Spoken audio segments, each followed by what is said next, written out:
Hello, ഞാൻ സോനു. അപ്പൊ ഞാൻ ഇന്നിവിടെ നിങ്ങളെ കാണിക്കാൻ പോകുന്ന ഒരു ഡിഷ്, ഒരു ചിക്കൻ്റെ ഒരു ഡിഷാണ്. സ്പാനിഷ് ചിക്കൻ എന്നാണ് പറയുന്നത്. അപ്പം ഭയങ്കര സിമ്പിൾ ആയിട്ടുള്ള ഒരു സാധനമാണ്. വളരെ കുറച്ച് ഇൻഗ്രീഡിയൻസ് ഇതിനകത്ത് ഉപയോഗിക്കുന്നുള്ളൂ.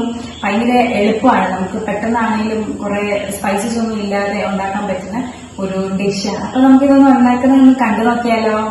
അപ്പൊ ഇതിന് എന്തൊക്കെയാ ആവശ്യമെന്ന് ഞാൻ പറയാം. ആദ്യം വേണ്ട ചിക്കൻ, ടൊമാറ്റോസ് വേണം, ചില്ലീസ് വേണം. പിന്നെ നമുക്ക് ഇതിന്റെ അളവ് പറയുകയാണെങ്കിൽ ഒരു പീസിന് 2 തക്കാളി എന്നുള്ള അളവ് എടുക്കാം.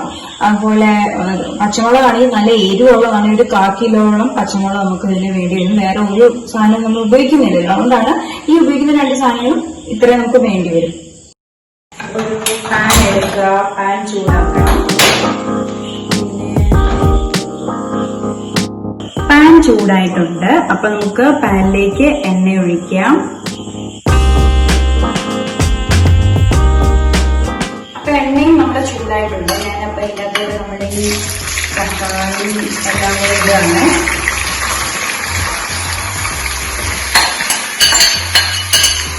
പിന്നെ അതിന്റെ കൂടെ തന്നെ നമുക്ക് പച്ചമുളക് ഇടാം.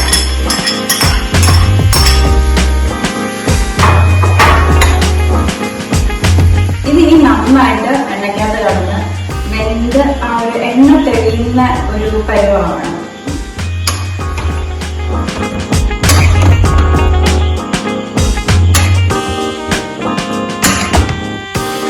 അപ്പൊ ഞാൻ നോക്കിയാൽ നമ്മുടെ തക്കാളിയും പച്ചമുളകും എല്ലാം എണ്ണയ്ക്കകത്ത് നന്നായിട്ട് വഴന്നു വന്നിട്ടുണ്ട്.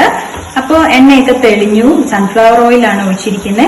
ഇനി നമുക്ക് ഇതിനകത്തോട്ട് ഉപ്പ് ചേർക്കണം. ഉപ്പ് ചേർത്ത് കഴിഞ്ഞിട്ട് ചിക്കൻ ചേർക്കാം. അപ്പോ ഇതിലേക്ക് ഞാൻ ഉപ്പ് ചേർക്കാണ്.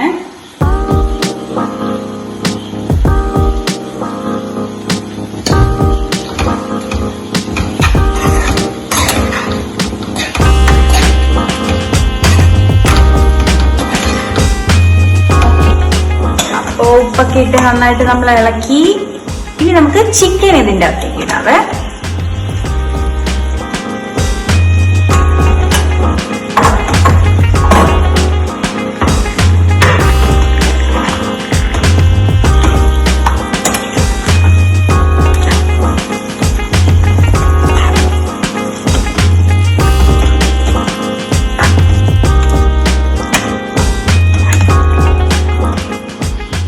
അപ്പൊ ഇനി നമ്മൾ ഉണ്ടാക്കിയ ഗ്രേവിയും ചിക്കനും എല്ലാം കൂടെ മിക്സ് ചെയ്ത് അതിലിട്ടിട്ടുണ്ട്. ഇനി നന്നായിട്ട് ഇത് തുറന്ന് വെച്ചു നന്നായിട്ട് വെന്ത് വരുമ്പോ നമ്മുടെ ഡിഷ് റെഡിയാകും. അപ്പൊ നമുക്കിനി വേർന്നവരെ കുറച്ചു നേരം വെയിറ്റ് ചെയ്യാം. അങ്ങനെ 40-45 മിനിറ്റ് നമ്മുടെ ഗ്രേവിയിൽ ചിക്കൻ കിടന്ന് നന്നായിട്ട് വെന്ത് നമ്മുടെ സ്പാനിഷ് ചിക്കൻ റെഡി ആയിട്ടുണ്ട്. ഇനി നമുക്ക് സെർവ് ചെയ്യാം.